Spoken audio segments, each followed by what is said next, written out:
नमस्कार. मराठी विश्व विथ कवितामध्ये तुमचे खूप खूप स्वागत आहे. आज आपण ऐकणार आहोत कथा एका अप्सरेच्या मुली. एका अप्सरेच्या मुलीनं दिला होता भारताच्या सम्राटाला जन्म. प्राचीन काळापासून भारतीय इतिहासामध्ये रोचक प्रेमकथा प्रचलित आहेत. परंतु एक प्रेमकथा अतिप्राचीन काळाशी संबंधित असून याविषयी फार कमी लोकांना माहिती असावे. ही कथा शकुंतला आणि दुष्यंत यांच्या प्रेमाची आहे. शकुंतला आणि दुष्यंत एक असे प्रेमी युगुलाच्या रूपात प्रस्तुत झाले आहेत की त्यांचे सुरुवातीला मिलन, नंतर विभक्त आणि शेवटी पुन्हा एकत्रीकरण झाले. महाकवी कालिदास यांनी शकुंतलेवरती एक विश्वविख्यात नाटक अभिज्ञान शाकुंतलम सुद्धा लिहिलेले आहे. या नाटकामध्ये दोघांच्याही प्रेमकथेतील प्रत्येक पैलूवरती सखोल विचार करण्यात आला आहे. प्राचीन काळी विश्वामित्र ऋषी एका जंगलामध्ये तपश्चर्येमध्ये लीन होते. त्याची कठोर तपश्चर्या पाहून स्वर्गाचे राजा इंद्रदेव चिंताग्रस्त झाले. त्यांना भीती वाटू लागली की विश्वामित्राची तपश्चर्या यशस्वी झाली तर ते स्वर्गावरती अधिराज्य करतील. त्यामुळे इंद्रदेवानं विश्वामित्र ऋषींची तपश्चर्या भंग करण्याचा निश्चय केला. विश्वामित्र ऋषी तपश्चर्येमध्ये अत्यंत लीन झाल्यामुळे त्यांचे तप भंग करणे खूप कठीण काम झाले होते. शेवटी इंद्रदेवाने त्यांचे तप भंग करण्यासाठी मेनका नावाच्या अप्सरेची मदत घेतली.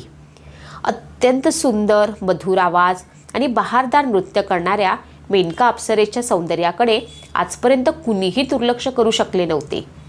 हाच विचार करून इंद्रदेवानं मेनकेला पृथ्वीवर पाठवले. विश्वामित्र ऋषींसमोर जाताच मेनकेने नृत्य करण्यास सुरुवात केली. अप्सरेच्या मंजूळ आवाजानं ऋषींची तपश्चर्या भंग झाली. डोळे उघडल्यावरती त्यांच्यासमोर सौंदर्यानं भरलेली मेनका नृत्य करत असताना त्यांना दिसली. त्यानंतर दोघांमध्ये प्रेमसंबंध निर्माण झाले आणि त्यातून मेनकेने एका सुंदर मुलीला जन्म दिला. मुलीला जन्म देताच मेनकेचा पृथ्वीवर राहण्याचा काळ पूर्ण झाला होता. दोघांनी एकमताने नवजात मुलीला कण्व ऋषींच्या आश्रमामध्ये रात्रीच्या वेळी सोडून दिले. मोठी झाल्यावरती ही मुलगी शकुंतला नावानं ओळखली जाऊ लागली. शकुंतलाचे पालनपोषण कण्व ऋषींच्या आश्रमात योग्य पद्धतीने झाले.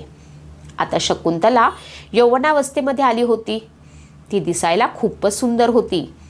एका दिवशी एका राज्याचा राजा दुष्यंत शिकार करताना सैनिकांबरोबर कण्व ऋषींच्या आश्रमात पोहोचला. तेथे दुष्यंत राजाची भेट शकुंतलेशी झाली. या दोघांच्या मिलनाचे वर्णन महाकवी कालिदास यांनी केलेले आहे. राजा दुष्यंत शकुंतलेच्या सौंदर्यावरती मोहित झाला आणि त्या दोघांमध्ये प्रेमसंबंध निर्माण झाले. त्यानंतर दोघांनी जंगलात जाऊन गंधर्व विवाह केला. लग्नानंतर राजा दुष्यंत शकुंतलेला आश्रमात सोडून गेले आणि आठवण स्वरूपामध्ये एक अंगठी दिली. तसेच लवकर परत येण्याचे वचन देखील दिले. परंतु महिन्यांवरती महिने उलटून गेले तरी दुष्यंत राजा कोणताच निरोप सुद्धा आला नाही. राजा दुष्यंत परत येऊन शकुंतलाला राणी बनवून महालात घेऊन जाणार होते. एके दिवशी दुष्यंत राजाच्या विरहामध्ये बुडालेल्या शकुंतलेला तिच्या जवळून दुर्वासा ऋषी गेल्याचे समजले नाही. शकुंतलेने आपल्याकडे दुर्लक्ष केल्याचे पाहून ऋषी दुर्वासा तिच्यावरती क्रोधित झाले. त्यांनी तिला शाप दिला की तू ज्या व्यक्तीच्या विचारांमध्ये एवढी मग्न झाली होतीस तो व्यक्ती तुझ्यासमोर आल्यानंतर सुद्धा तुला ओळख सुद्धा देणार नाही. हे ऐकून शकुंतला रडू लागली आणि दुर्वासा ऋषींकडे क्षमायाचना करू लागली. त्यानंतर दुर्वासा ऋषी म्हणाले की त्याने तुला दिलेली अंगठी तू त्याला दाखवलीस तर तो तुला ओळखू शकेल. शकुंतलेला मुलीप्रमाणे मानणाऱ्या कण्व ऋषींनी तिला महालात पाठवण्याचा विचार केला. त्यावेळी शकुंतला गरोदर होती. परंतु याची सूचना बाळाचे वडील म्हणजे राजा दुष्यंतला नव्हती. राजा दुष्यंतने दिलेली अंगठी सोबत घेऊन शकुंतला महालाकडे निघाली. नदी पार करत असताना शकुंतलेच्या हातामधील अंगठी नदीमध्ये पडली. अंगठी नदीमध्ये पडल्यामुळे शकुंतला विचारात पडली की आता राजा दुष्यंत मला कसे ओळखणार. परंतु तरीही ती दुष्यंत राजाच्या दरबारामध्ये पोहोचली. त्यानंतर शकुंतलेला जी भीती होती तेच घडले. दुर्वासा ऋषींच्या शापामुळे राजा दुष्यंतने तिला ओळखण्यास स्पष्ट नकार दिला. पतीने ओळख न दिल्यामुळे शकुंतला दरबारातून निघून गेली आणि जंगलात राहू लागली. तिथे तिने एका मुलाला जन्म दिला. या मुलाचे नाव शकुंतलाने भरत असे ठेवले. शकुंतलाने भरतचे पालनपोषण जंगलातच केले. जंगलातील स्वच्छ वातावरणामुळे भरत निरोगी आणि ताकदवान झाला. परंतु शकुंतला नेहमी असे वाटायचे की आपल्या मुलाला वडिलांचा आशीर्वाद मिळावा. दुसरीकडे राजा दुष्यंतच्या दरबारामध्ये एक मासेमारी करणारा कोळी आला. त्याला त्या माशाच्या पोटामध्ये राजघराण्यातील अंगठी मिळाली. ती अंगठी घेऊन तो दुष्यंत राजाकडे आला. अंगठी पाहताच दुष्यंत राजाला शकुंतलाचे स्मरण झाले. काही वेळानंतर राजाला आठवले की शकुंतला दरबारात आली होती, परंतु ते तिला ओळखू शकले नाहीत. सेवकांनी सांगितले की ती गरोदर होती आणि येथून जंगलाकडे निघून गेली. राजाने लगेच काही सैनिक जंगलाच्या दिशेने पाठवले. त्यानंतर एक स्त्री आपल्या बालकासह जंगलात वास्तव्यास असल्याची सूचना राजाला मिळाली. शकुंतला आणि मुलाच्या भेटीसाठी राजा लगेच जंगलाकडे निघाला. जंगलात पोहोचताच राजाला एक लहान मुलगा दिसला. तो वाघ सिंहासोबत खेळण्यात मग्न होता.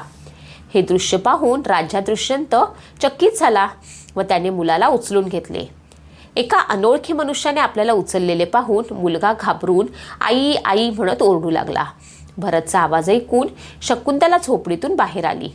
आपल्या मुलाला राजा दुष्यंतच्या हातामध्ये पाहून शकुंतलेला खूप आनंद झाला.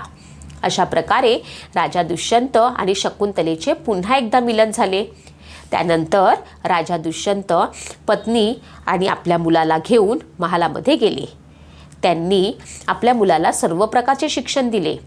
राजा दुष्यंतनंतर भरत सत्तेवरती विराजमान होऊन सम्राट भरत नावाने प्रसिद्ध झाले. सम्राट भरतने एकाच राज्याला साम्राज्याचे रूप दिले होते. पुढे चालून त्याच्याच नावावरती भारत देशाचे नाव पडले. अशाच नवनवीन कथा ऐकण्यासाठी तुम्ही माझ्या चॅनलला सबस्क्राईब करा. धन्यवाद.